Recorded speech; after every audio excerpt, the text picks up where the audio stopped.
Au secours, mon cheval ne m'écoute pas et ça me frustre. C'est ce qu'on va voir tout de suite dans Call Coach.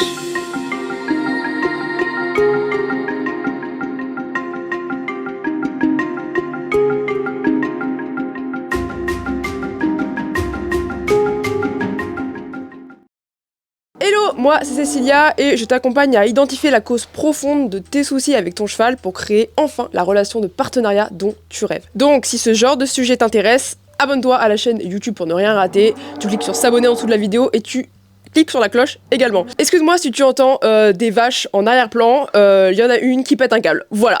Je vais te parler d'une phrase que j'entends vraiment souvent lors des cours et des coachings ici au ranch. Cesse, je comprends pas, mon cheval ne m'écoute pas, je n'arrive pas à me faire comprendre, c'est brouillon, c'est décousu, et très souvent, je me mets en colère. Bon, je te rassure tout de suite, souvent ça s'arrête à la première partie de la phrase. Et pourquoi d'ailleurs? Parce que c'est l'émotionnel qui monte. On est concentré sur notre truc, notre exercice, etc. Et puis ça marche pas une fois, puis ça marche pas deux fois, puis trois, puis la colère commence à monter là, tu vois un petit peu. On commence à trépigner, ça commence à monter, et puis on vient à dire haut et fort. Ça me casse les couilles, mon cheval ne m'écoute pas, ça marche pas. Il n'y a pas de « mais c'est parce que je suis brouillon et que je me mets en colère ». La dernière chose dont on a envie à ce moment-là, c'est de se remettre soi en question. On a juste envie, là, tout de suite, de quelque chose qui viendrait nous soulager de cette émotion négative, peu importe de quelle manière d'ailleurs. Parce que qu'est-ce qui se passe dans la majorité des cas? Le coach prend le cheval ou monte dessus, et là, comme par magie, le cheval fait tout ce que tu veux, fait parfaitement son épaule en dedans, où il rallie son mené parfait en travail à pied, avec ton coach et pas avec toi.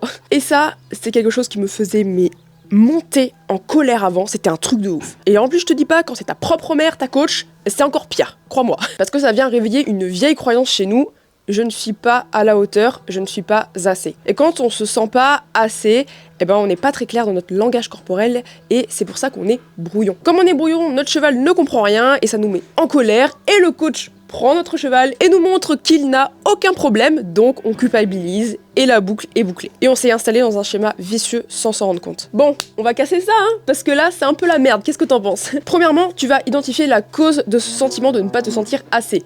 En général, il est lié à l'estime de soi et au rejet. Et on déteste ça en tant qu'humain. Souvent, c'est des remarques dans l'enfance du style « Mais t'as vu ce bordel? T'as encore fait une bêtise? Ou de toute façon, t'as de trop mauvaises notes, t'es trop nul à l'école ?» Ça peut venir d'amis ou de ta famille à l'époque, parce que les mots violents que tu as subis dans l'enfance ont de vraies conséquences sur ton fonctionnement en tant qu'adulte. Et tu vas reproduire la vérité de ces mots dans différents domaines de ta vie, dont dans la relation avec ton cheval. Le fait de ne pas te sentir assez va aussi créer de la rigidité dans ton corps. Tu vas pas pouvoir bouger fluidement et ça va casser ta souplesse. Or, c'est de loin le plus important quand tu interagis avec ton cheval. Parce que c'est dans ton langage corporel que toutes les infos vont passer. Si ton cheval ne t'écoute pas, c'est parce que ton corps est tellement bloqué que pour ton cheval, ça ne veut rien dire. Si les chevaux sont très attentifs au langage du corps, regarde comment il fonctionne en troupeau. Donc, tu peux bien lui parler avec des mots, des phrases et des allez, des go go go. Tu peux faire ça autant que tu veux, et si ton corps est tout rigide, rien ne passera. Alors on va travailler un petit peu pour décoincer tout ça. Peu importe où tu es et peu importe ce que tu fais, là tu vas te poser, tu vas prendre un stylo et une feuille et tu vas noter toutes les phrases que tu as subies qui te fait